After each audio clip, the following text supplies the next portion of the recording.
राम राम जी सारे ने मैं तारा साथी मोहित पुनिया बताम सारे का जॉब स्टार के यूट्यूब चैनल पर भाई तड़का तड़का मॉर्निंग की कोल्डनेस में तो सर्दियां थोड़ी बढ़ने लगी है, बट फिर तो स्वागत करूं हूं। तो भाई जैसा कि आप लोगों को पता है भाई दिल्ली पुलिस कांस्टेबल की भर्ती निकली हुई है, 2 महीने में तारे पेपर होने हैं और अब है एसएससी। पहले जो टीसीएस के थ्रू एग्जाम लेती थी वही एसएससी अब किसके थ्रू, एडीक्यूटी जो कि नई एजेंसी आई है उसके थ्रू अब आपके एग्जाम लेने लग रही है। ठीक है, अब एडीक्यूटी जो क्वेश्चन पूछने लग रही है, अगर आपको उन क्वेश्चनों का लेवल पता होगा तभी तो आप ये एडीक्यूटी के क्वेश्चनों को सोल्व कर पाएंगे।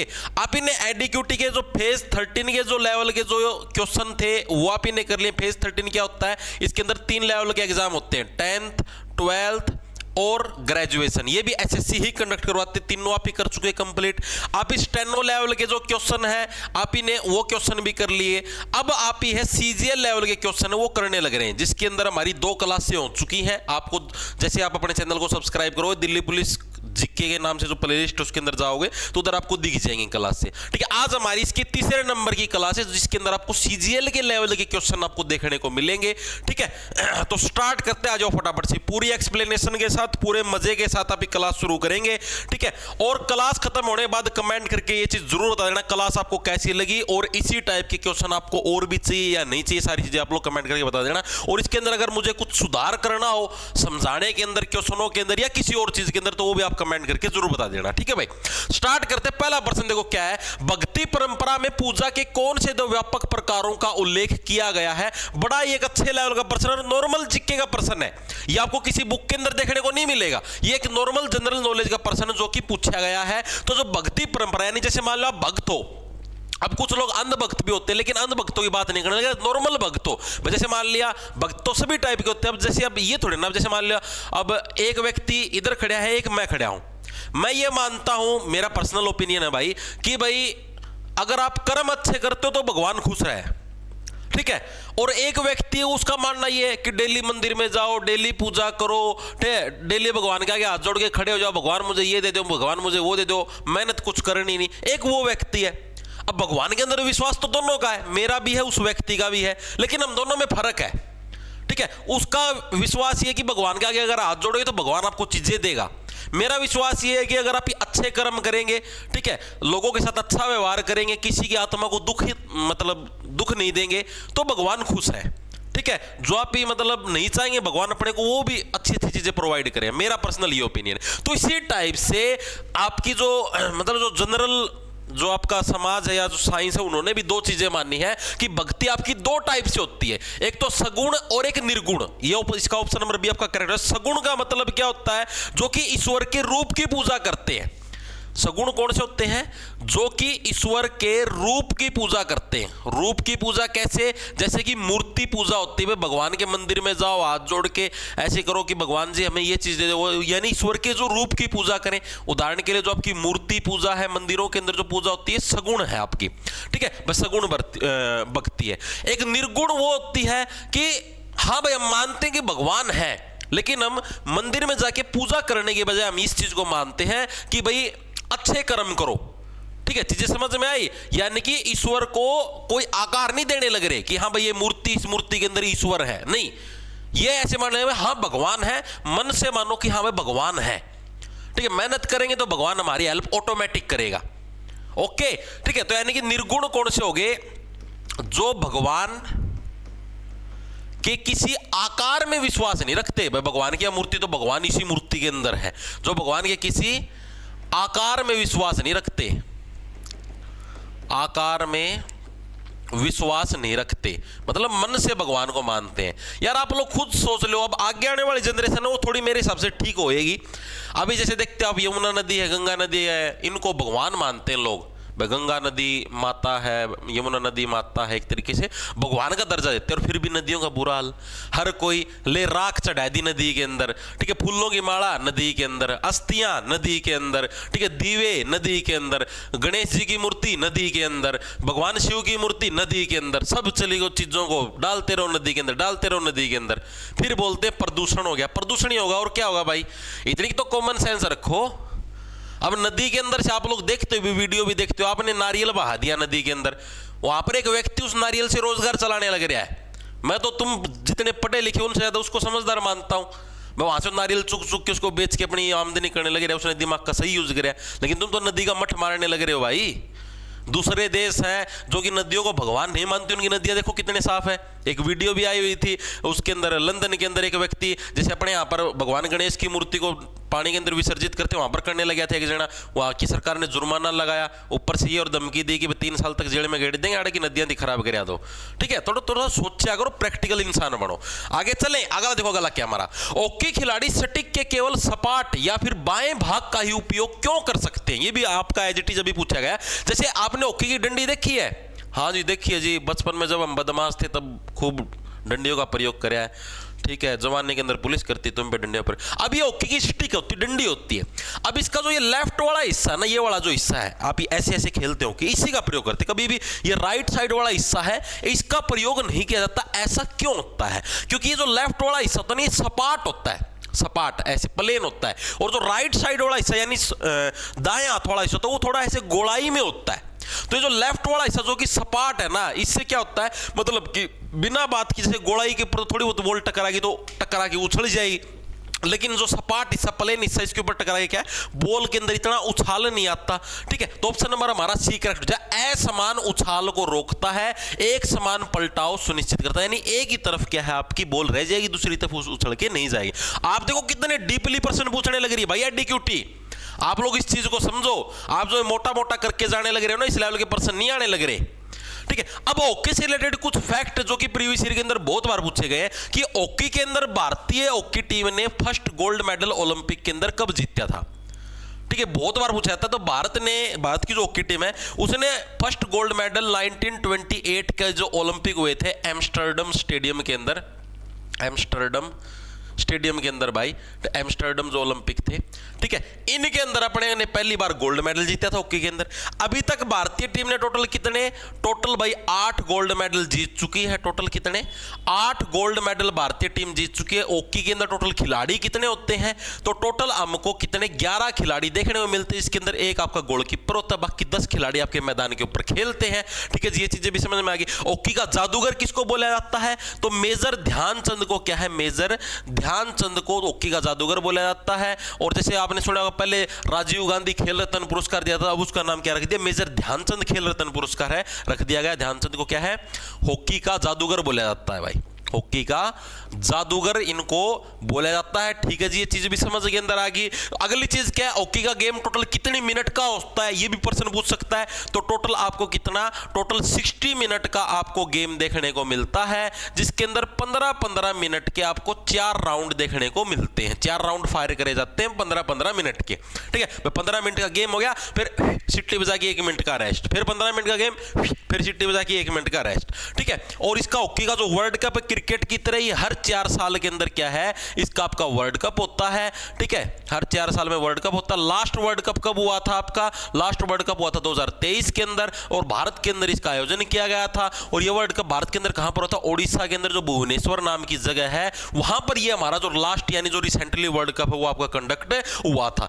1-2 प्रश्न और भी आया हुआ है। जो हॉकी के अंदर जैसे जो बॉल होती है तो स्टिक होगी, डंडी होगी, हॉकी के अंदर जो बॉल होती है, इस बॉल का वजन कितना होता है, ये भी प्रीवियस ईयर के अंदर पूछा गया है। तो 156 से 163 ग्राम के बीच में क्या है, हमें इसका वजन देखने को मिलता है 163 ग्राम।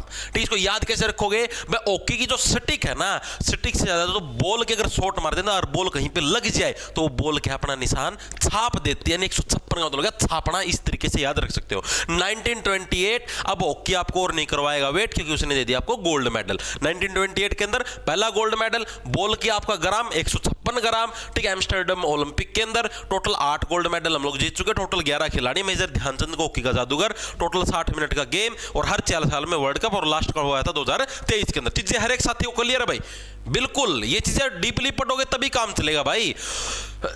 अगर आप ये सोचने लग रहे हो ना मैं मोटा मोटा पढ़ गया, हम पेपर पढ़ दें, कौन फटता भाई, नहीं फटेगा, तुम्हारी फट जाएगी लेकिन पेपर नहीं फटेगा, क्योंकि मैक्सिमम जने हैं वो प्रीवियस ईयर के हिसाब से चलने लग रहे हैं। पिछले सालों के अंदर जो टीसीएस पूछती थी उसके हिसाब से चलने लग रहे हैं। अब तुम पेपरों का लेवल देख लो, टीसीएस ने तो कभी नहीं पूछा कि हॉकी की डंडी के बाईं तरफ से ही शॉट क्यों मारना होता, दाईं से क्यों नहीं मारते हैं। कभी नहीं पूछे टीसीएस ने। चेक कर लो एसएससी का पूरा इतिहास, एसएससी क्यों से, और भी कोई एजेंसी यूपीएससी वाला भी चेक कर लो, उसके अंदर भी नहीं मिला ये पर्सन, और तो किसी बुक के अंदर भी नहीं मिलता भाई ये। ठीक है, आगे चलो। आगे देखो क्या है, रेगुलेटिंग एक्ट ने बंगाल के गवर्नर के पद में क्या परिवर्तन लाया। मैंने आपको शायद कल पता नहीं परसों की क्लास के अंदर करवाया था। रेगुलेटिंग एक्ट 1772-73 के अंदर क्या आया था, 1772-73 के अंदर आपका रेगुलेटिंग एक्ट आया था, जो कि अंग्रेजों के द्वारा लाया गया था। और इस एक्ट के तहत क्या था, जो भी ईस्ट इंडिया कंपनी है, ठीक है, जो कि ईस्ट इंडिया कंपनी यानी जो अंग्रेज लोग अपने ऊपर शासन करने लग रहे थे, इनके शासन को कंट्रोल करने के लिए जो ब्रिटिश गवर्नमेंट है यानी कि जो ब्रिटेन वाले हैं, उन्होंने क्या है ये कानून बनाया। इस कानून के मेन लक्ष्य क्या थे, इसके तहत इन्होंने 2 परिवर्तन करे थे, याद करो मैंने आपको करवाए थे। क्या क्या परिवर्तन करे थे। पहला परिवर्तन तो इन्होंने ये किया था कि जो बंगाल का जो गवर्नर का पद है ना, इस पद का नाम इन्होंने चेंज कर दिया, इसको क्या बोला जाएगा, अब गवर्नर जनरल बोला जाएगा।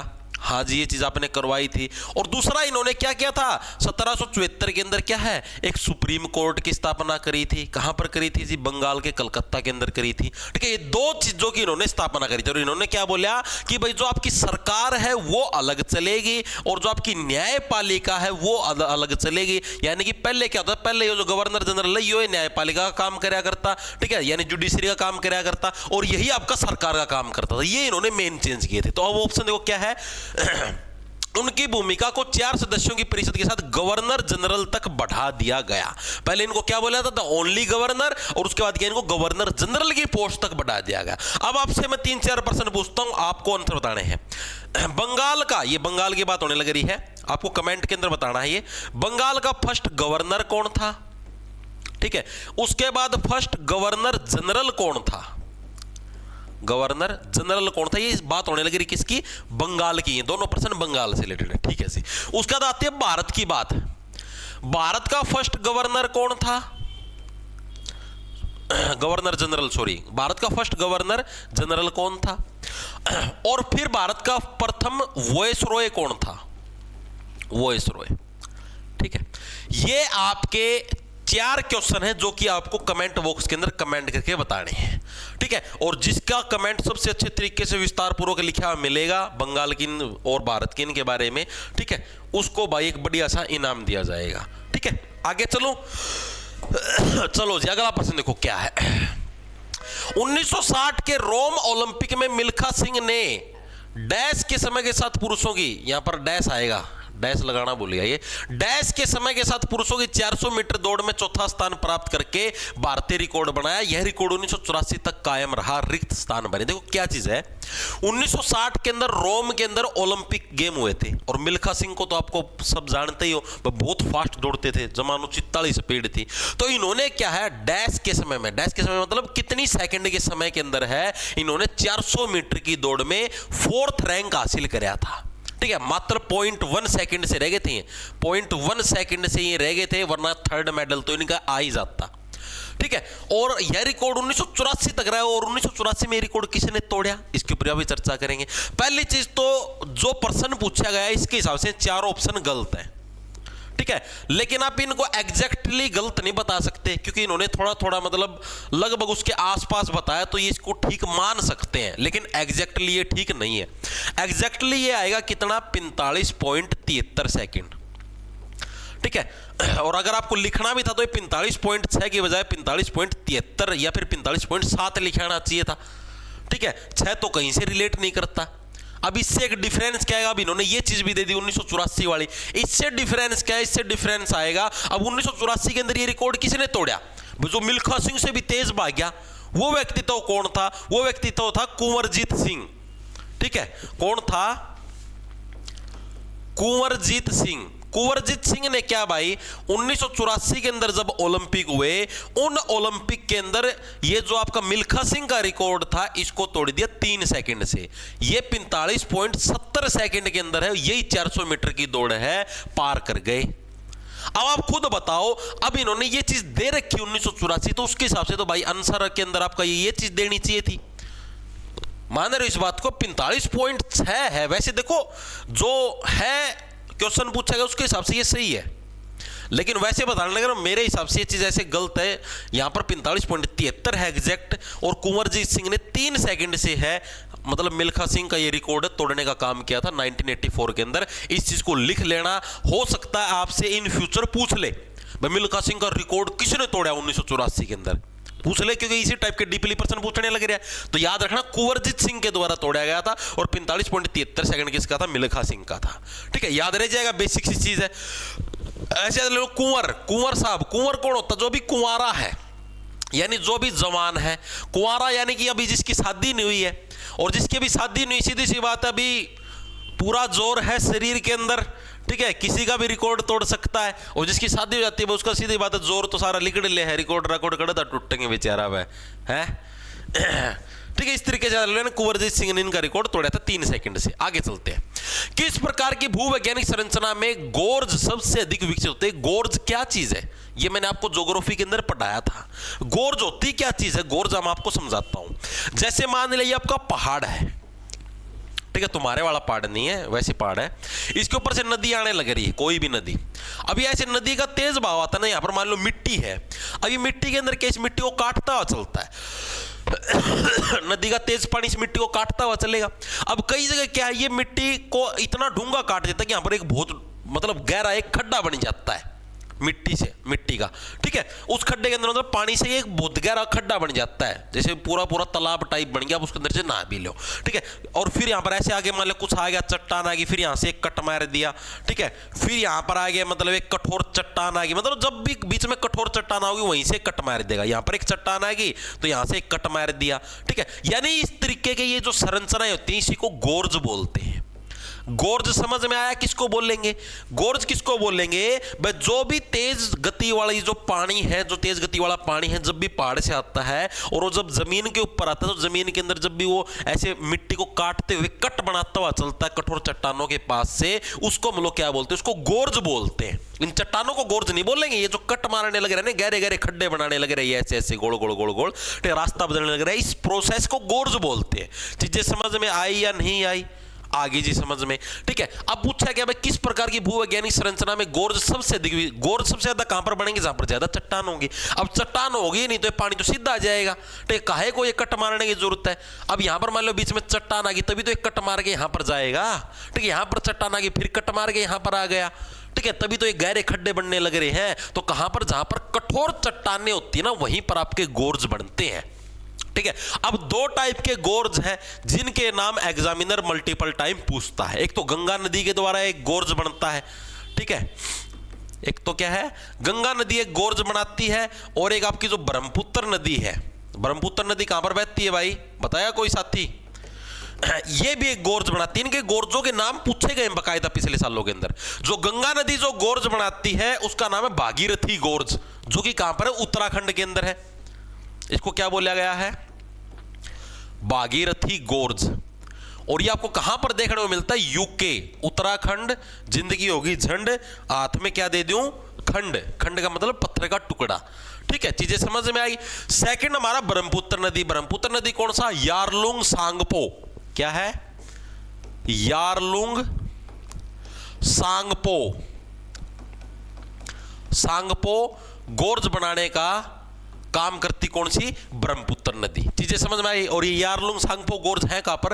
अरुणाचल प्रदेश के अंदर। आंध्र प्रदेश मत समझ लेना, अरुणाचल प्रदेश पूर्वी भारत के अंदर, आंध्र प्रदेश दक्षिणी भारत के अंदर है। ये 2 गोर्ज पक्के याद रखना, पूछा जाता है भाई। जब एग्जामिनर इस टाइप का प्रश्न पूछ सकता है तो इस टाइप का भी तो पूछ सकता है कि गंगा नदी द्वारा बनाया गया गोर्ज का नाम क्या है, और है तो वो कहां पर है, ठीक है। ब्रह्मपुत्र नदी द्वारा बनाए गए गोर्ज का नाम क्या है तो कहां पर है?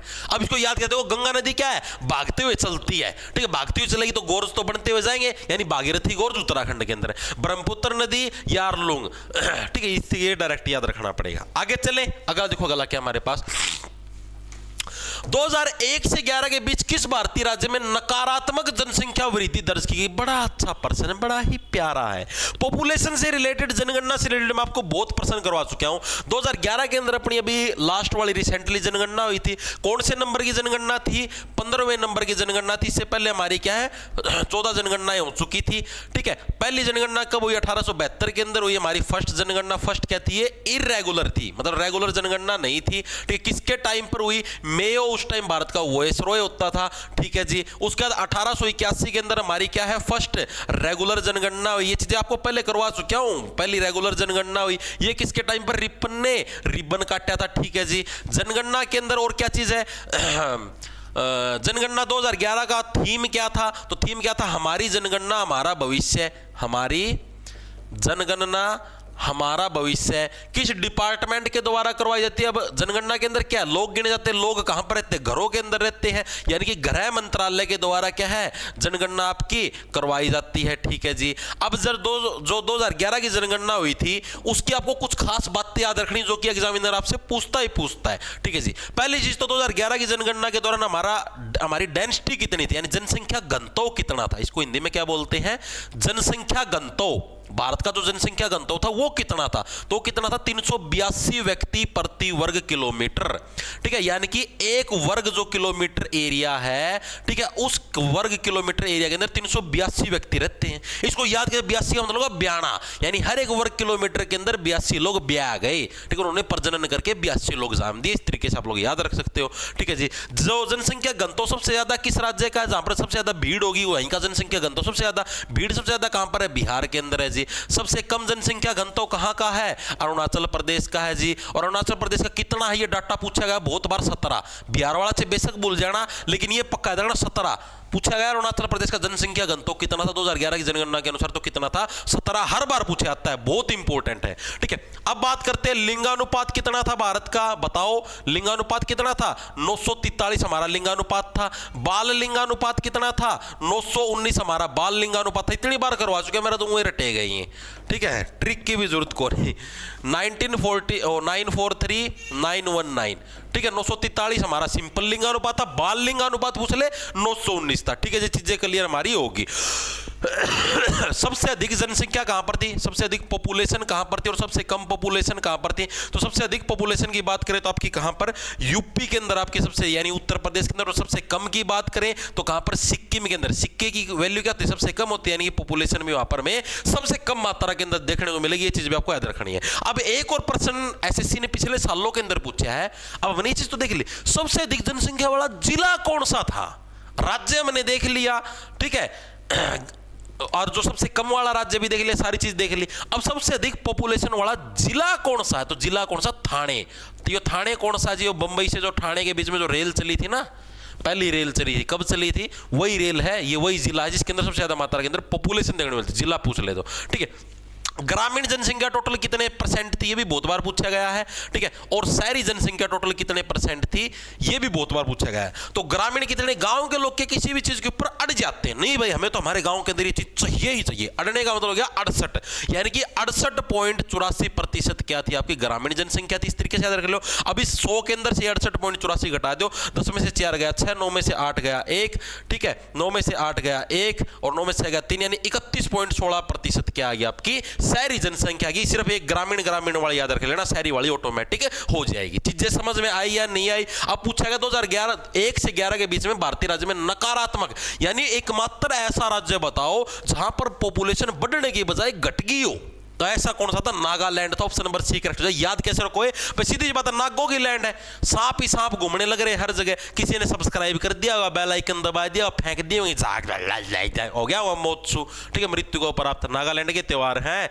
सैकरेनी, ठीक है, आपका मोत्सु हो गया, हॉर्नबिल हो गया, सारे नागालैंड के फेस्टिवल है, ठीक है। चीजें क्लियर हुई है एक साथी के। चलो आगे, चलो जी। निम्नलिखित में से कौन सा कथन जनसंख्या की प्राकृतिक वृद्धि की दर का सबसे अच्छा वर्णन करता है। ऐसा कथन बताओ कि जनसंख्या प्राकृतिक रूप से सही तरीके से बढ़ने लग रही है, उस कथन को वेरीफाई करता हूं। आ जाओ। यह अशोधित जन्म दर को अशोधित मृत्यु दर से गुणा नहीं, ऐसा तो कुछ है ही नहीं यार।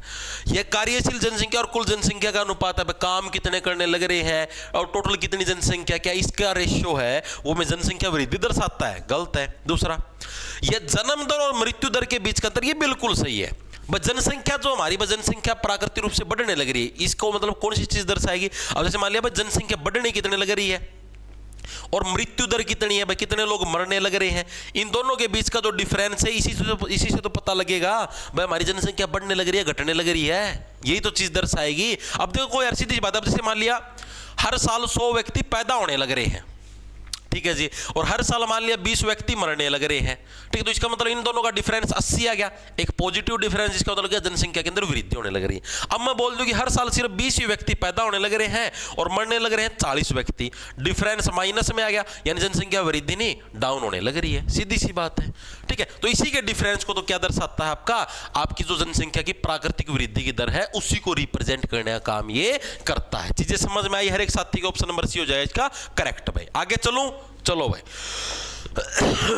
अब देखो ये भी एक अच्छा प्रश्न है, टेलोमेरेज एंजाइम का प्राथमिक कार्य क्या है, आएगा ये क्या, ये देखो भाई थोड़ा है, मतलब इसके अंदर डरना मत, क्योंकि ये इस टाइप का प्रश्न तुम्हारे नहीं आएगा, क्योंकि ये ग्रेजुएट लेवल का प्रश्न है, ठीक है। और ये वाला जो एंजाइम है टेलोमेराज, और एक और होता है आपका हेलोमेराज नाम का भी एक एंजाइम होता है, ये एंजाइम आपके ग्रेजुएशन जो साथी करते हैं बीएससी मेडिकल लेके, बायोलॉजी लेके, उनके आते हैं चीजें, ठीक है। तो ये क्वेश्चन आप लोगों के नहीं आया, क्योंकि आप लोगों के सिर्फ 12th लेवल तक की ही साइंस आएगी, ठीक है। उसके अंदर भी 10th लेवल तक की पूछते हैं, 12th 11th 12th की पूछते भी नहीं। तो वैसे इस क्वेश्चन का आंसर आपको बता देता हूँ, ये आएगा डीएनए रिपेयरिंग का काम करता है ये, ठीक है। नहीं, ये टेलोमेर के जो लंबा होना है उसका काम करता है। टेलोमेर ये क्या होता है वैसे आपको बता देता हूं, बट डीएनए की शेप ऐसे होती है, ऐसे क्रॉस, ठीक है, ये डीएनए की शेप होती है। तो यहां पर ये जब ये पतला होता जाता है ना, इसको फिर इसका नाम रख देते हैं टेलोमर, ठीक है। इस टेलोमर को बढ़ाने के लिए इस एंजाइम की जरूरत पड़ती है। ये मेनली जो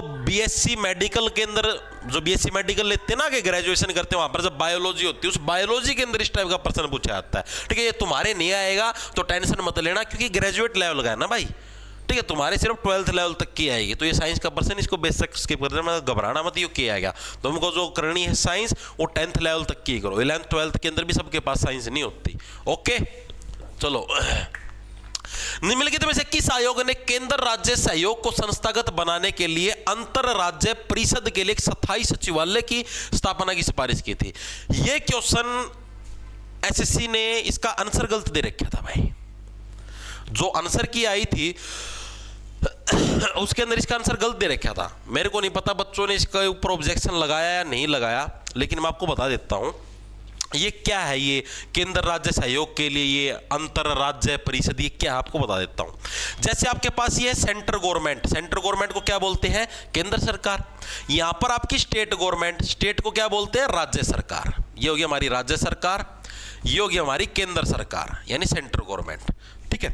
अब कई बार क्या होता है, अब जैसे मान लिया सेंट्रल गवर्नमेंट के अंदर जैसे मान लिया बीजेपी का शासनकाल है, अब मैं लेके चलता हूं हरियाणा को, ठीक है। सेंट्रल गवर्नमेंट में बीजेपी और हरियाणा के अंदर भी बीजेपी है, ठीक है। तो सारा सिस्टम चलेगा सही, क्योंकि सेम ही सरकार है, यहां से जो ऑर्डर मिलेंगे ये ऑटोमेटिक उसको फॉलो करेंगे, ठीक है। और इनको भी अगर किसी चीज की डिमांड है तो सेंटर वाले इजीली उस डिमांड को फुलफिल कर देंगे, ठीक है। अब मैं चलता हूं पंजाब के अंदर। अब पंजाब के अंदर सेंटर के अंदर तो वही सेम बीजेपी है, लेकिन स्टेट के अंदर कौन सी है? आप, यानी कि आम आदमी पार्टी, ठीक है। अब यहां पर क्या, अब यहां पर होंगे डिस्प्यूट। डिस्प्यूट का मतलब लड़ाई झगड़े। लड़ाई झगड़े कैसे जी? अब भाई सेम पार्टी की गवर्नमेंट नहीं है, अब ये कुछ ऑर्डर देगी बीजेपी, आम आदमी पार्टी में अपोजिशन दल है, उस ऑर्डर को फॉलो नहीं करेगा। अब जैसे बीजेपी ने ऑर्डर दिया कि भाई पराली नहीं जलनी चाहिए, ठीक है, तो हो सकता है क्या पता पंजाब सरकार ने सोचा बीजेपी गवर्नमेंट को जब बैक फुट पे लेके आना है तो क्या पता धक्के से पराली जला भी दे। मतलब एक आपको उदाहरण देके बताने लग रहा हूं, ऐसा हुआ नहीं है, मैं वैसे आपको एक उदाहरण देके समझाने लग रहा हूं, ठीक है। अब जैसे इस पंजाब सरकार को किसी चीज की जरूरत है, जैसे मान लिया पंजाब सरकार बोल दे भाई हमारे को पानी चाहिए और भी ज्यादा मात्रा के अंदर, या फिर हमको खेती बाड़ी के लिए बजट चाहिए, हमें एजुकेशन के लिए बजट चाहिए, तो हो सकता है बीजेपी गवर्नमेंट उस चीज को रिजेक्ट कर दे कि नहीं हम तो नहीं देंगे, हमारे पास पैसा नहीं है। तो यानी कि उस केस के अंदर क्या, सेंट्रल और स्टेट गवर्नमेंट के बीच में झगड़ा हो जाता है, और उस झगड़े को सुलझाने के लिए क्या है, एक परिषद का गठन किया गया, एक काउंसिल का गठन किया गया। काउंसिल परिषद का मतलब एक लोगों का ग्रुप है, उसका गठन किया गया। उस ग्रुप का क्या काम था भाई, इनके बीच में कोई भी झगड़ा हो तो उस झगड़े को सुलझाने का काम हमारा है भाई, ठीक है, वो उस ग्रुप का मेन काम था। आई चीज समझ में? तो अब ये क्या हुआ, अब जैसे सरकार ने 2 आयोग बनाए थे, एक तो था आपका पंची आयोग, ये पुंछी, इसकी ट्रांसलेशन गलत हो रही है, पुंछी नहीं है, पंची आयोग है, ठीक है। और एक आयोग बनाया था तुम्हारा सरकारिया आयोग। 2 आयोग थे। अब ये जो सरकारिया आयोग था ना, इसने तो ये चीज बोली थी कि हाँ भाई इस टाइप की एक परिषद होनी चाहिए, किस टाइप की परिषद? कि हाँ भाई जो सेंट्रल गवर्नमेंट और स्टेट गवर्नमेंट के झगड़े को सुलझाने का काम करे। ठीक है जी। और जो पंची आयोग था इसने ये बोला था कि ये परिषद तो होनी चाहिए, साथ में उसका एक हेड क्वार्टर यानी कि एक सचिवालय भी होना चाहिए। ये रहा स्थायी सचिवालय, यानी उसका एक परमानेंट, जैसे दिल्ली के अंदर उसको एक स्थायी, उसको परमानेंट एक ऑफिस भी मिलना चाहिए जहां पर बैठ के वो इन मामलों को सुलझाने का काम करें। अब एसएससी ने इसके अंदर इस सी को करेक्ट माना है अकॉर्डिंग टू एसएससी। मैं आपको बताने लग रहा हूं जो आंसर क्या है उसके हिसाब से आपको बताने लग रहा हूं। उसके अंदर इन्होंने सरकारी आयोग को ठीक माना है, लेकिन जो मैंने मतलब पढ़ रखा भाई बुकों के अंदर, फिर मतलब मैंने मन्ना भी डाउट होया कि यार इसका तो ये आना चाहिए था पंची आयोग। फिर मैंने नेट के ऊपर भी रिसर्च करी, बहुत जगह मैंने, बहुत सारे साथी हैं जो मेरे, ठीक है, मैंने उनसे भी पूछा तो उन्होंने भी सबने बोला कि पंची आयोग ही आएगा, ये इनसे मिस्टेक हो रही है। ठीक है, यानी कि स्थायी सचिवालय की अगर बात हो तो आपका आएगा पंची आयोग, इसके अंदर आपका बी करेक्ट आना है। अगर आपसे नॉर्मल पूछ ले भाई अंतरराज्य परिषद, यहां पर एक स्थायी सचिवालय कोई बात नहीं, अंतरराज्यीय परिषद की स्थापना की बात हो तब सरकारी आयोग आएगा। ये आयोग क्या होते थे? कमेटी होती थी भाई। मान लिया सरकारिया एक, इसका जो मेन अध्यक्ष है उसका नाम सरकारिया था तो उसके नाम पर सरकारी आयोग बन गया। ठीक है, उसके अंदर 7-8 सदस्य थे, उन्होंने सजेशन दिया कि हाँ इसी टाइप से राज्यों की और सेंट्रल गवर्नमेंट की लड़ाई होती है, इसी टाइप से एक कमीशन होना चाहिए। ठीक है, तो पंची आयोग था, उसके अंदर भी 7-8 लोग थे, उन्होंने सजेशन दिया भाई ये तो होना ही होना चाहिए, साथ में क्या आप एक सचिवालय भी बनाओ, उनका एक परमानेंट ऑफिस भी बनाओ। ठीक है, तो इस टाइप से 2 आयोग थे, तो इसका बी आपका करेक्ट हो जाएगा। ठीक है भाई, आगे चलो, इसना लाल करना भूल गए क्या बताओ। आगे देखो क्या है, खाना पकाने के बर्तन प्राय तांबे के तले वाले ही क्यों बनाए जाते हैं? आपने देखा होगा कॉपर के बर्तन ही बनाए जाते हैं जो खाने बनाने वाले होते हैं। और आजकल लोग क्या पैसे बचाने के चक्कर में एल्यूमिनियम के बर्तन ले लेते हैं। आजकल लोग क्या है पैसे बचाने के चक्कर में एल्यूमिनियम के बर्तन ले लेते हैं, जो कि सबसे ज्यादा हानिकारक है। कभी भी जीवन के अंदर भाई मैं कहूं चाहे पत्ता के ऊपर रोटी खा लियो, पत्ता हो ना, पत्ता पेड़ का पत्ता, चाहे उसके ऊपर रोटी खा लियो, मैं तो चाहे फरस पे गेड़ी की रोटी खा लियो, लेकिन एल्यूमिनियम के बर्तनों में कभी भी मत खाना भाई। सबसे गंदा जहर एल्यूमिनियम, तो बहुत गंदा जहर एल्यूमिनियम की प्लेट, कुकर कुछ भी मत लिया करो। कॉपर के ले लो, सिल्वर के ले लो, ठीक है। और उतनी कैपेसिटी नहीं है कि भाई कॉपर सिल्वर के थोड़े महंगे पड़ते हैं, हमारी इतनी घर की कैपेसिटी नहीं है, हम अफोर्ड नहीं कर सकते, तो बेशक पत्ते में खा लो, लेकिन इसके अंदर मत खाना। कैंसर का मेन जनक है वो, जो आप लोग खाते हैं ना गर्रक गर्रक गर्रक, भीतर कैंसर का काम कर रहे हो। रोटियां गिल चिप चिप जाओ, सब्जी बनाओ, तम सिल्वर का इसका एल्यूमिनियम का कुकर लिया है, उसका मैं सब्जी बना, सिट्टी भी बाज जाए उसका मैं सारी की सारी सब्जी के लिए नुक्का नो एल्यूमिनियम गुड़ यार, भीतर भीतर जाओ धीरे धीरे, मतलब वो जहर है वो, मतलब धीमा धीमा असर करेगा। ठीक है, लॉन्ग टर्म में तारी गोभी खोद देगा। ठीक है, स्लो पॉइजन बोलना इसकी, वो पॉइजन है वो। तो एल्यूमिनियम के कभी भी अपने घरों के अंदर अपनी मम्मी को पापा को बता दो। और आप लोगों को अगर मेरी बात पे यकीन नहीं हो, आप नेट के ऊपर रिसर्च कर लो, आपके पास आजकल तो एआई भी आए हुए हैं, यूट्यूब भी है, कहीं पे आप सर्च कर लेना। अगर कोई ये कह दे तो एल्यूमिनियम के बर्तन बेस्ट है, सबसे बढ़िया है कॉपर के, सिल्वर के। अगर घने करोड़पति हो तो सोना वाले ले लो, ठीक है, लेकिन एल्यूमिनियम के कदे भी ना लियो। ओके, अब इसने पूछा कॉपर के ही क्यों बनाए जाते हैं? क्यों? क्योंकि तांबा क्या है, उष्मा का अच्छा संवाहक है। Copper is a good conductor of heat, ensuring even heating, जो कि समान तापमान सुनिश्चित करता है, यानी कि इक्वली तापमान आपका मतलब फैलता है बर्तन के अंदर। ये नहीं कि यहाँ पर ज्यादा गर्म हो गया, यहाँ पर ज्यादा ठंडा हो गया। मैक्सिमम पुराने समय के अंदर भी राजा महाराजा तो भाई सोने की थालियों के अंदर भी खाते थे, मैक्सिमम वो भी तांबे का ही प्रयोग करते थे। ठीक है, तांबा हो गया, फिर पित्तल हो गया, पित्तल के बर्तनों का प्रयोग कर लो। पित्तल भी अच्छी चीज है, पित्तल तो शरीर के अंदर जाता है तो भी अच्छा होता है। आपने देखा पित्तल की टोकनी आती हैं, अब सर्दियों के अंदर पित्तल की टोकनी का प्रयोग करते हैं मैक्सिमम लोग, पानी उसके अंदर डाल के, क्योंकि उसको धूप में रख देते हैं। क्योंकि घड़ा है, घड़ा तो ठंडा पानी रहेगा उसके अंदर, तो सर्दियों के अंदर हम तो जैसे खुद ऐसे करते हैं, हमारे पास है भाई पित्तल की टोकनी, उसके अंदर डालते हैं पानी और उसको धूप में रख देते हैं, उससे पानी गर्म हो जाता है, नवाया नवाया पानी हो जाएगा, बार बार गर्म करने की जरूरत नहीं पड़ती। ठीक है, तो ऑप्शन नंबर सी हमारा करेक्ट हो जाएगा। आगे चलो, भारत में समान नागरिक संहिता यूसीसी है, ये यूनिफॉर्म सिविल कोड का प्राथमिक उद्देश्य क्या है? यूसीसी क्या है? Uniform civil code. ये क्या चीज है जी? ये यूनिफॉर्म सिविल कोड सरकार ने ये चीज बोली है कि भाई चाहे कोई भी धर्म हो, कोई भी लिंग हो, कोई भी जाति हो, सबके लिए सेम डिसीजन होंगे। सेम डिसीजन कैसे जी? जैसे मान लिया आप कोई भी कांड करते हो और मान लिया आप मुस्लिम धर्म से हो, सिख धर्म से हो, ईसाई से हो, हिंदू से, किसी भी धर्म से हो, ठीक है, और मान लिया आपके धर्म में इस कांड को मान्यता प्राप्त है, हाँ आप ये कांड कर सकते हो, और हो सकता है दूसरे धर्म के अंदर ना हो। लेकिन अगर कानून की दृष्टि में ये अपराध है तो चाहे आप मुस्लिम हो, हिंदू हो, सिख हो, ईसाई हो, कुछ भी हो, तो आप अपराधी माने जाओगे। आई चीज समझ में? ठीक है। अगर ये बोल दिया ना बाल विवाह अपराध है, अब हिंदू धर्म के अंदर तो पता ही है बाल विवाह अपराध है, वैसे ही लोग 18 साल से छोटी लड़की की शादी नहीं करते आजकल, तो 18 के 30 साल की उन्हें कर ले हैं, उनके ब्याह कर रहे हैं को नहीं, फिर उनका बालक को नहीं होने लग रहे। ठीक है। जैसे आपको एक नॉर्मल चीज बताता हूँ, साइंस के हिसाब से सही चीज, आप डॉक्टरों से पूछ लेना, 13-14 साल की उम्र के अंदर है लड़की के अंदर हार्मोन चेंज होने स्टार्ट हो जाते हैं, मतलब कि वो इतनी काबिल हो जाती है प्रजनन कर सकती है, प्रजनन का मतलब बच्चे पैदा कर सकती है।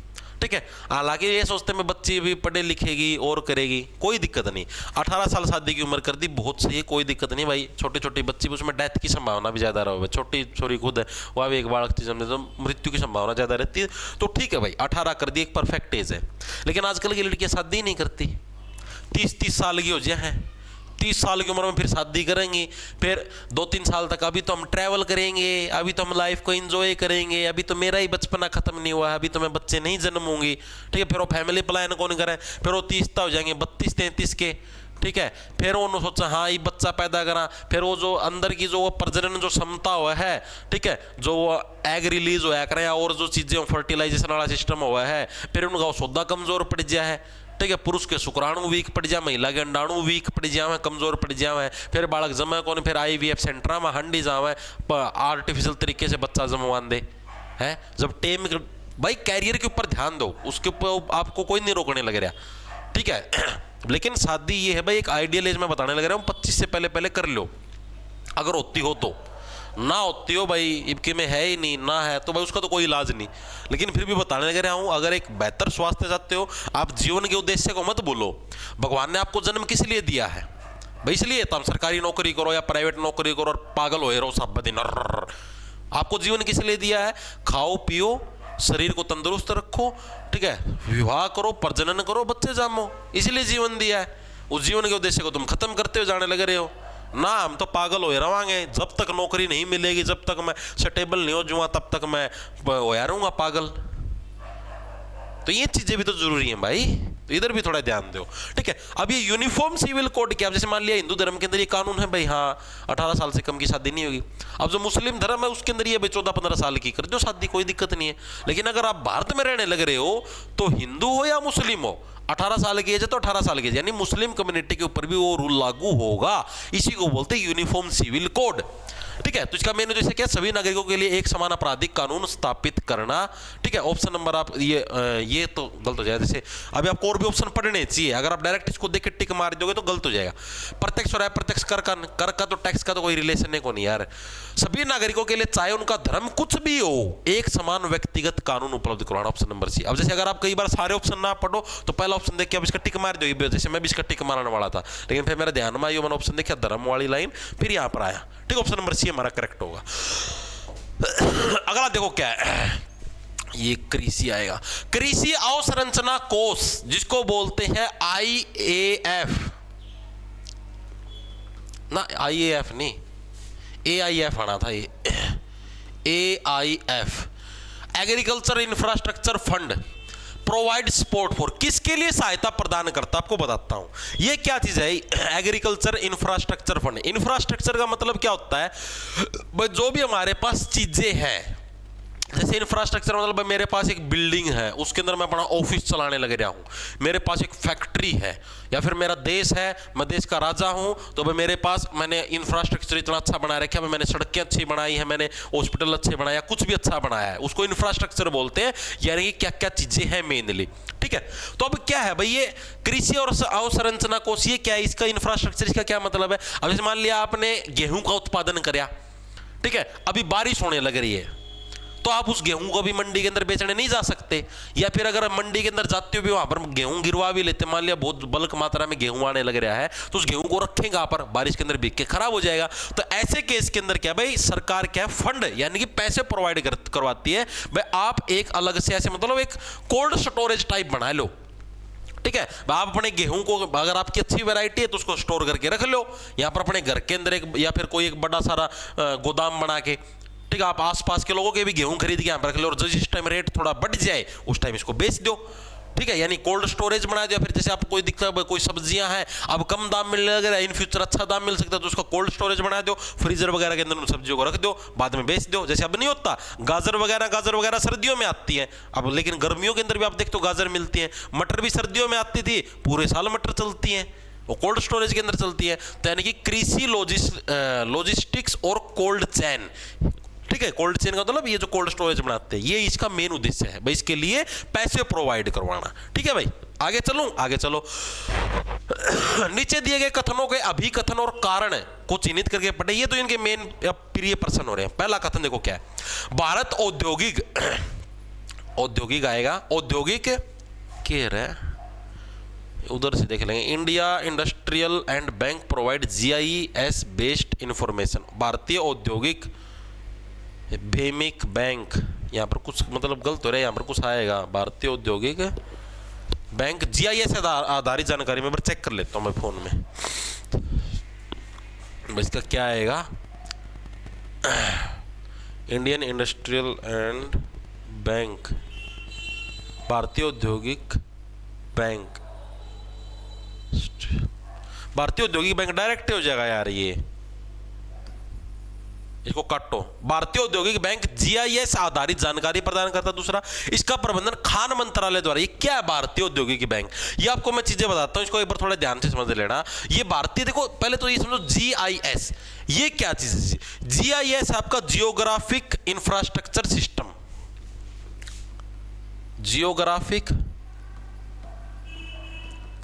Information system.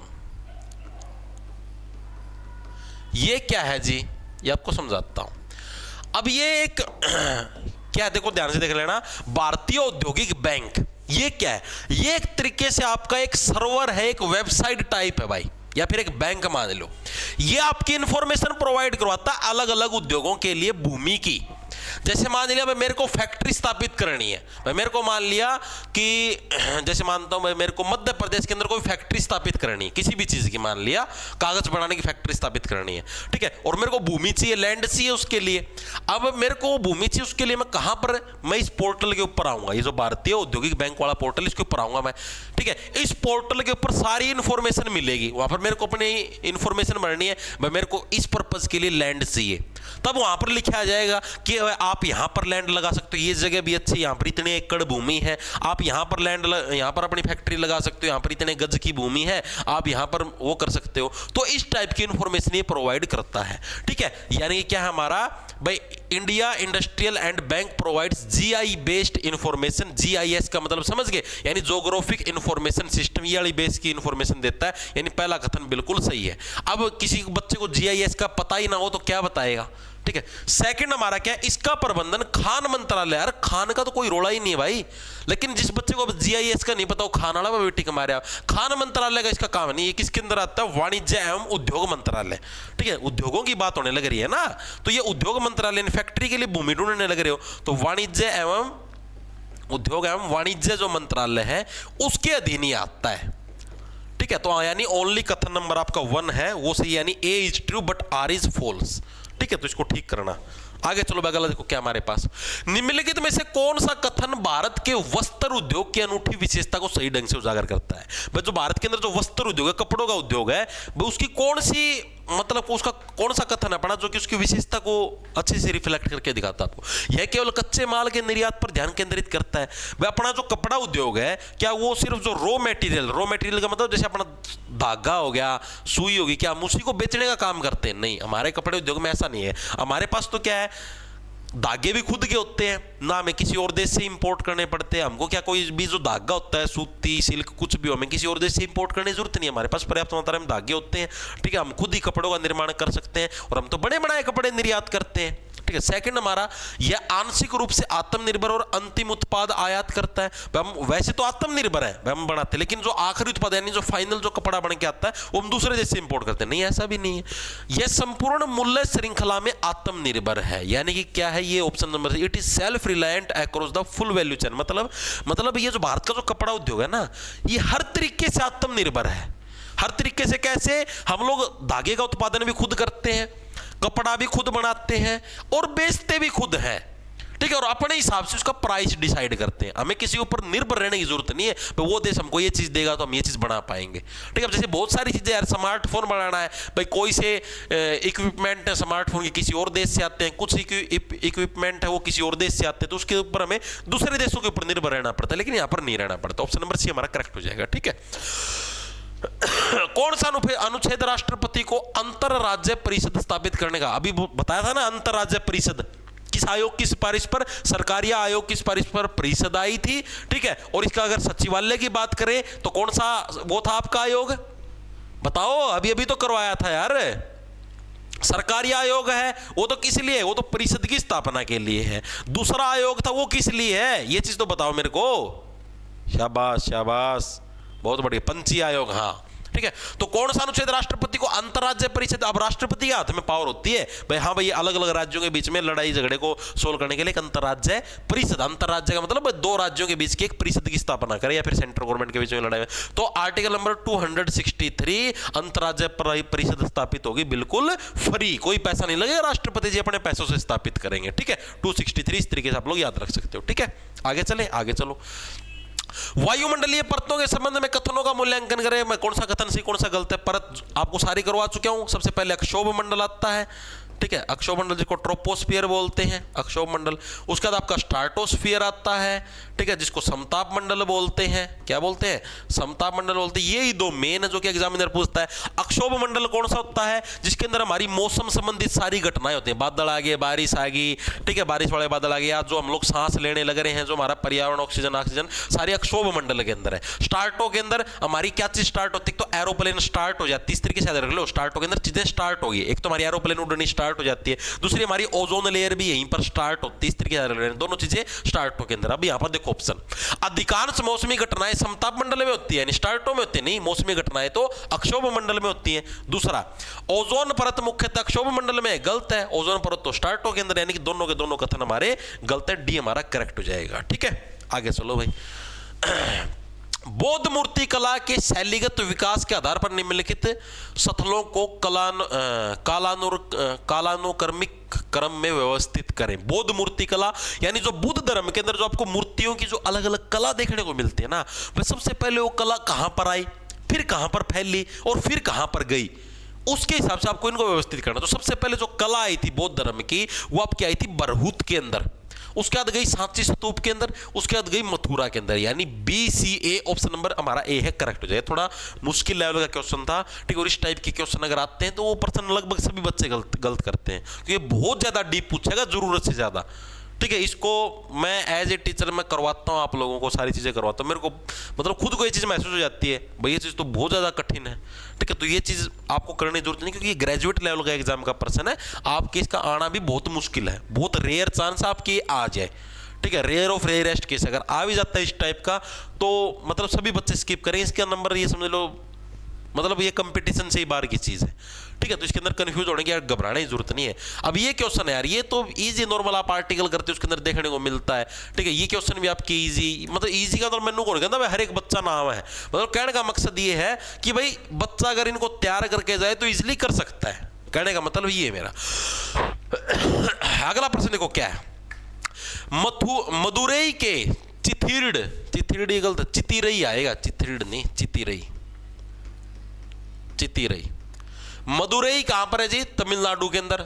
मीनाक्षी मंदिर सुना है ना, मदुरई के अंदर ही तो है, तमिलनाडु।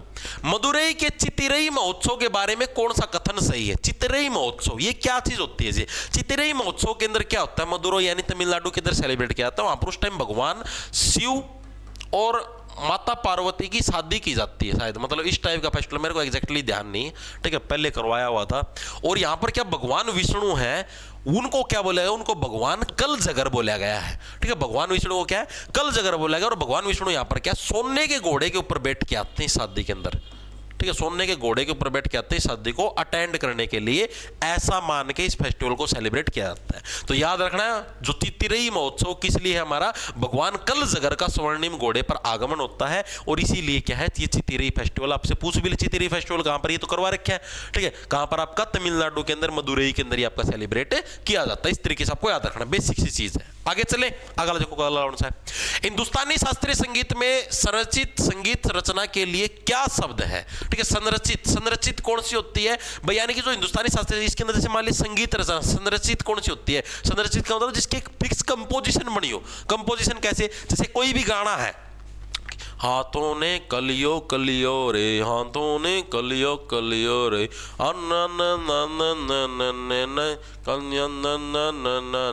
यानी इसकी कंपोजिशन एक टून है। और भी कोई आप नया गाना लगा लो,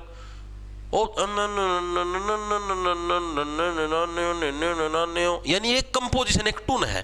तो ये जो टून होती है ना, इसके लिए किस शब्द का वर्ड प्रयोग किया गया भाई? एक टून है किसी भी गाने की, ठीक है, तो इसके लिए किस वर्ड का प्रयोग किया गया, ये प्रश्न आपसे पूछा है। तो इसको क्या बोलते हैं? इसको बंदिश बोलते हैं। ऑप्शन नंबर ए हमारा करेक्ट हो जाएगा भाई। एक बंदिश यानी कि एक कंपोजिशन बनेगी, एक टून बनेगी भाई, इस गाने की यही टून होगी, ठीक है, इस तरीके से। ओके, आगे चलो भाई, अगला क्या है? जूडो आएगा, जूडो लिख रखा है।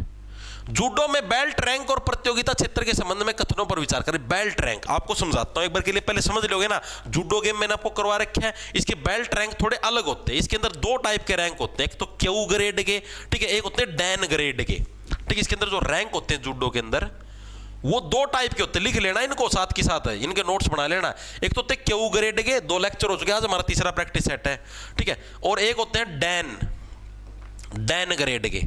2 टाइप के रैंक होते हैं। अब यही आपसे एग्जामिनर पूछता है, जो कि यहां पर पूछा गया है। क्यू ग्रेड के रैंक कौन से होते हैं? इसके अंदर छठा, पांचवा, चौथा, तीसरा, दूसरा, पहला, यानी कि इस तरीके से चलते हैं।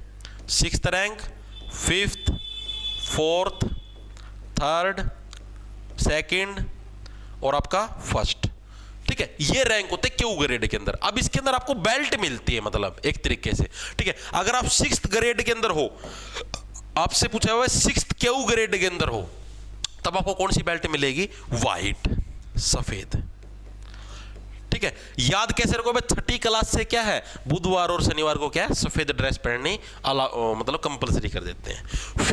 5th के अंदर आपको क्या है? येलो बेल्ट में। इसको कैसे रखोगे? 5वीं क्लास के अंदर क्या, पैंट पीली करना भी बंद कर देते हो, ठीक है जी।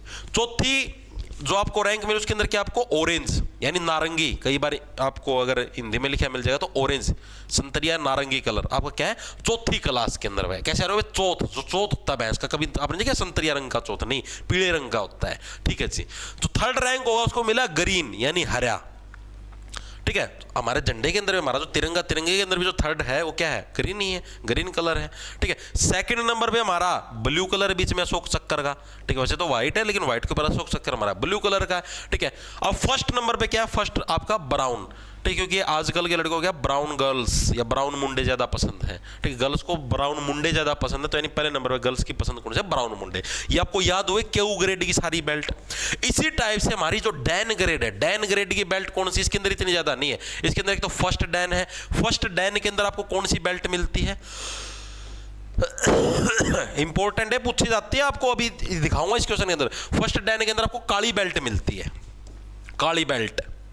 ब्लैक बेल्ट किसको मिलेगी? जो इसको 1st डैन जो ग्रेड होगा उसको ब्लैक बेल्ट मिलेगी। उसके बाद तुम्हारा 2nd से 5th तक, अगर आप 2nd से 5th डैन के बीच में आते हो तब आपको कौन सी बेल्ट मिलती है? यही आपसे पूछा गया था, अभी आपको दिखाऊंगा ऊपर क्वेश्चन के अंदर भी। तो यहां पर भी आपको क्या मिलेगी? सेम आपको काली बेल्ट मिलेगी 2nd से 5th डैन के अंदर।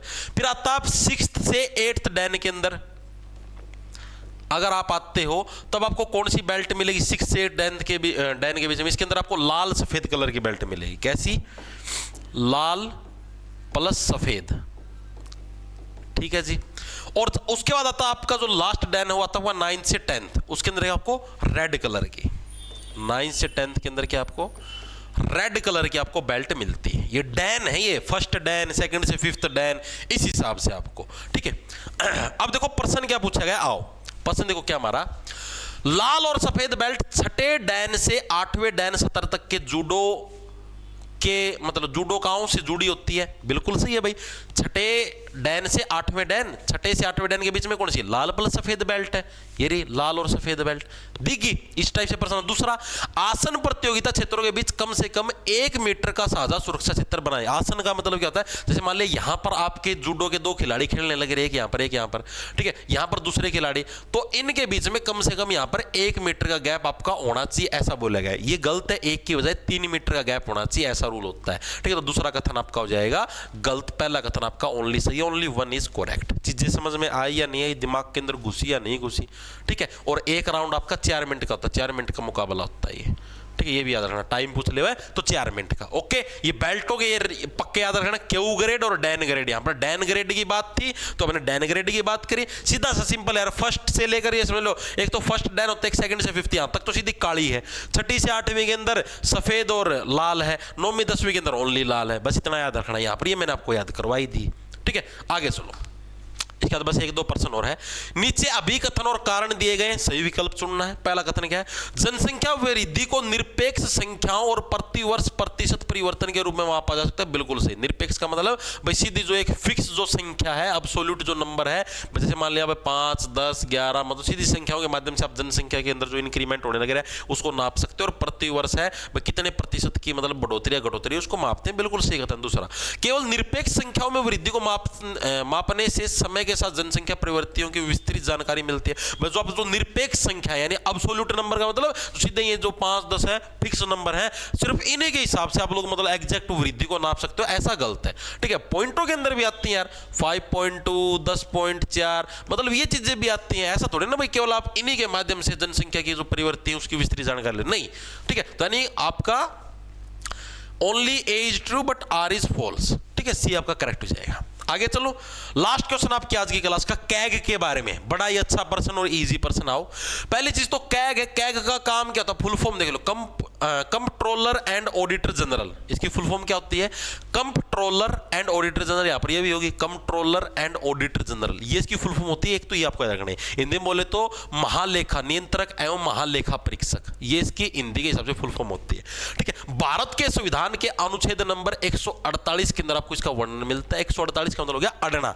इसका मेन काम क्या होता है, बस सरकार जो भी खर्चे करने लग रही है, जैसे मान लिया सरकार का जो सरकारी खजाना है उसके अंदर हम लोग टैक्स देते हैं, उसके पैसे वहां पर जाते हैं, जीएसटी हो, इनकम टैक्स हो, कुछ भी, तो सारे पैसे उधर जाते हैं, ठीक है। अब सरकार उन पैसों को खर्च करती है, भाई यहां पर मैंने ये बनवाया, यहां पर मैंने सड़कें बनवाई, यहां पर वो करे, वहां पर पैसे खर्च करे, ठीक है। अब उनका हिसाब किताब रखने का काम किसका होता है, कैग का होता है, कंप्ट्रोलर एंड ऑडिटर जनरल, यानी नियंत्रक एवं महालेखा परीक्षक। ये क्या करता है, ये उसका हिसाब किताब रखता है कि हाँ भाई सरकार ने ये पैसा कहां पर खर्च किया और कितना पैसा खजाने के अंदर से ले गए और कितना इन्होंने खर्च किया है, तो उसका हिसाब किताब रखने का काम किसका होता है, सीएजी का होता है। तो ये क्या बोलता है, 148 का मतलब क्या, अड़ना। ये अड़ गया ना, सरकार गलत काम नहीं करने दूंगा, गलत पैसा नहीं लेके जाने दूंगा, इस तरीके से आप लोग इसको याद रख सकते हो। अब वो क्या, गिरीश चंद्र मुर्मू के कार्यकाल के बाद नवंबर 2024 में कैग के रूप में पदभार आपका ग्रहण किया, बिल्कुल सही है भाई, ठीक है। 2024 के अंदर कैग के रूप में इन्होंने पदभार ग्रहण किया था गिरीश चंद्र मुर्मू ने। अगला, कैग एक संवैधानिक पद है जिसकी नियुक्ति भारतीय संविधान के अनुच्छेद 148 के तहत राष्ट्रपति द्वारा की जाती है, बिल्कुल सही है। तीसरा, कैग का कार्यकाल केवल 5 वर्ष का होता है, ये कथन गलत है। कैग का कार्यकाल 6 वर्ष का होता है, 65 वर्ष की उम्र, ठीक है। या तो 6 साल आप कार्यकाल करो, ठीक है, या फिर आपकी 65 वर्ष की उम्र जो भी पहले हो जाए तब तक आपका कार्यकाल रहेगा, यानी ओनली कथन 1 और 2 आपके सही है, तीसरा कथन आपका गलत है। अब मेरे को बताओ क्लास आपको कैसी लगी। 22 क्वेश्चन मैंने आपको करवाए हैं, ठीक है, और बेस्ट से बेस्ट लेवल के क्वेश्चन करवाए हैं, ठीक है। सीधे वो नहीं भाई, अब आप देखो जो सिलेबस करते हो, जैसे अपना ऐप है जॉब्स टारगेट के नाम से, अब इसको डीपली करना है ना, तो जॉब्स टारगेट के नाम से अपना ऐप मिल जाए, प्ले स्टोर पर उसको डाउनलोड कर लेना। उधर आप जैसे ही कोर्स के सेक्शन के अंदर जाओगे तो एक तो दिल्ली पुलिस कांस्टेबल के नाम से कोर्स मिल जाएगा, एक मिल जाएगा कंप्लीट जीके के नाम से, वो आपकी मर्जी, आप कौन से वाला लेना चाहो वो ले लेना, ठीक है। अगर आपको मैथ रीजनिंग भी साथ में करनी है, मॉक टेस्ट भी लगाने हैं तो ये वाला ले लेना, ठीक है। अगर आपको सिर्फ जीके करनी है और साइंस करनी है तो ये वाला ले लेना, ठीक है। एंड रिटन नोट्स दोनों के अंदर मिलेंगे, जो भी मैं थ्योरी करवाऊंगा आपको बैच के अंदर, ठीक है, बैच पूरा हो चुका है लगभग, ठीक है। तो जो भी मैं आपको थ्योरी करवाता हूँ उसके आपको प्रॉपर हैंड रिटन नोट्स भी मिलेंगे, ताकि आपको नोट्स बनाने के अंदर आपका समय वेस्ट ना हो, आप प्रिंट निकलवा के डायरेक्टली आप पढ़ सकते हो। वीडियो का फायदा क्या है, वीडियो से आपकी मतलब की चीजें याद हो जाएंगी, क्योंकि मैं वीडियो के अंदर ट्रिक करवाता हूँ इस पर्सन को याद कैसे करो, जैसे अभी मैंने आपको नहीं बताया 148 आर्टिकल की ट्रिक बताई और बताई, ठीक है। तो अगर आप उससे तैयारी करना चाहो 2 महीने का समय है, जिसका सिलेबस लगभग ये समझो जिसने मोटा मोटा मतलब जो पढ़ चुके हैं, जिसको थोड़ा डीपली पढ़ना है वो कोर्स ले सकता है। ठीक है, जैसे नन्नू है भाई, हाँ मैंने सारा कर रखा, सिर्फ अपना यो करना है मॉक, ये मतलब ये प्रैक्टिस सेट, तो अपना यूट्यूब पर करेगा, फिर कोर्स लेने की कोई जरूरत नहीं है। ठीक है भाई, तो कैसी लगी क्लास कमेंट करके जरूर बता देना, और इस लेवल के अंदर कोई और सुधार करूं या ये लेवल सही है उस चीज़ के ऊपर भी चर्चा करके बताना मेरे को कमेंट करके। ठीक है, और आगे जब CHSL का पेपर होगा, CHSL के बाद भी आप ही CHSL लेवल के क्वेश्चन भी करेंगे, उससे भी आपको देखो इन क्वेश्चनों का फायदा ये है, कल को आपके एग्जाम के अंदर पर्सन फंसेंगे ना तो आप घबराओगे नहीं। आप मतलब मुश्किल पर्सनों को टैकल करने के आपके अंदर ऑलरेडी हिम्मत क्रिएट हो चुकी होगी कि हाँ भाई आप कोई भी मुश्किल पर्सन आएगा तो रगड़ देंगे, बिलो देंगे, डरा को नहीं। ठीक है, अब ये सारे समझ लो ग्रेजुएशन लेवल के क्वेश्चन हैं। ठीक है, आगे +2 लेवल का एग्जाम होगा CHSL, आगे फिर MTS भी होगा 10th लेवल, उसके बाद आपका दिल्ली पुलिस का होगा, करीबन समझो जनवरी के अंदर होगा। तब तक तो हम ये सारे कर देंगे, रगड़ देंगे, CHSL वाले भी कर देंगे, उस लेवल के क्वेश्चन को, एग्जैक्ट क्वेश्चन नहीं होंगे, उस लेवल के क्वेश्चन होंगे, MTS लेवल के भी कर देंगे। ठीक है, फिर पेपर में से कैसा पर्सन बोला आप रगड़ दोगे। पहला मेन काम क्या होगा, सिलेबस पूरा करो, कहीं से कर लो, अपने बैच से कर लो या कहीं आप अपना कोई आपका फेवरेट टीचर आप वहां से कर लो, कोई दिक्कत नहीं है, लेकिन प्रैक्टिस सेट जरूर करो। ठीक है, ओके, लाना ले लो, खींच जाओ, मिलते हैं कल फिर दिन में 11 बजे लाइव। ठीक है, आज लाइव नहीं हो पाई थी भाई, मतलब गले के अंदर ज़्यादा खराबी थी, सुबह सुबह नाक रुकी पड़ी थी, ये थोड़ा ठीक हुआ तो ये क्लास लिया क्योंकि धूप निकल गई। ठीक है।